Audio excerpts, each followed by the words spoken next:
नमस्कार। जी न्यूज पर हरियाणा के मुख्यमंत्री मनोहर लाल खट्टर हमारे साथ आज मौजूद हैं। स्वागत है मनोहर लाल जी आपका। धन्यवाद। सबसे पहले पहली मुलाकात है आपसे, तो बधाई आपको, हरियाणा के मुख्यमंत्री का कार्यभार आपने संभाला है।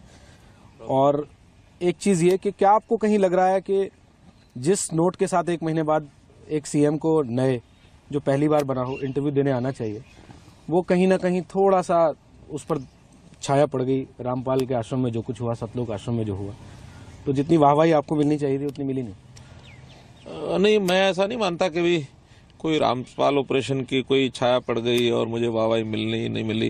वास्तव में वाहवा के लिए मैं काम भी नहीं करता। एक दायित्व मिला है, उस दायित्व का 2.5 करोड़ हरियाणा की जनता को मैं लाभ पहुंचा सकूं, उनके हित में कुछ काम कर सकूं, ये मेरा दायित्व है।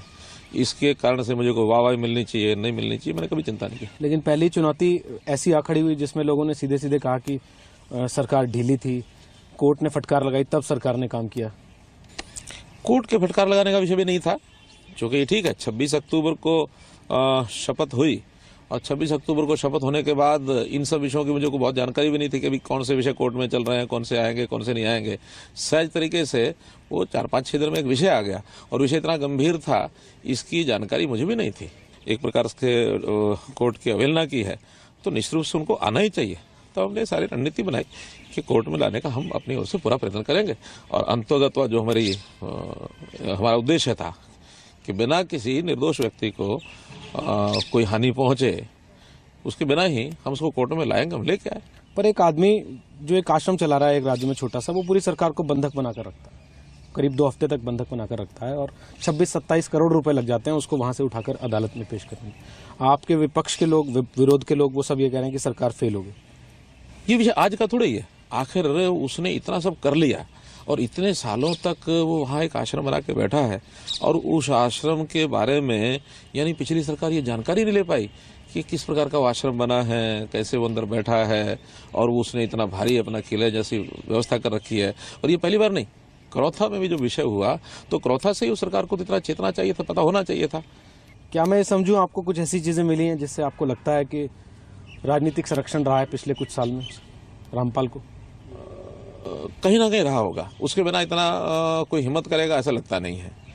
और अब उसके कोई बहुत पुख्ता प्रमाण हमारे पास नहीं है, लेकिन एक व्यक्ति आकर के अपना आश्रम बनाता है, इतने सारे लोगों को वो साथ रहता है, इतने गलत काम भी करता है, क्योंकि गलत काम ये तो अब हमको पता लगे। करौथा में भी सारी बातें सामने आई थी कि जिसके कारण से पता लगता है कि वो आश्रम कोई बड़ी आस्था का केंद्र रहा होगा, ऐसा नहीं, गलत कामों का अड्डा रहा था। उसके बावजूद भी नया आश्रम इसी प्रदेश में बनाने दिया गया। हाँ, यदि करौथा की घटना के बाद कहीं और किसी प्रदेश में जाकर बनाया होता तो मैं समझता भी उस सरकार को शायद जानकारी नहीं होगी। जिस सरकार के सारे पिछले ऑपरेशन के बाद और उसी प्रदेश में वो एक नया आश्रम खड़ा कर ले, तो इसमें निश्चित रूप से पिछली सरकार की विफलता मानता हूँ। लेकिन हमको जब पता लगा तो हमने उस आश्रम की सारी व्यवस्था खोजबीन भी कर ली सारी, और उसको सुरक्षित बाहर भी निकाल लिया। उसको कोर्ट के आदेश के अनुसार कोर्ट में पेश भी हो गया। सवाल जब कानून व्यवस्था का आया, इसमें आपने अपनी वाहवाही बटोरी। आपने बेशक ये कहते हो कि मैं वाहवाही के लिए काम नहीं करता, लेकिन कुछ लोगों ने विरोध किया, कुछ ने पीठ भी थपथपाई। जो बात आप कह रहे हैं कि पुलिस की गोली से किसी की जान नहीं गई, पर पत्रकार वहां कवर कर रहे थे, वो पिटे और काफी नाराजगी है उनमें।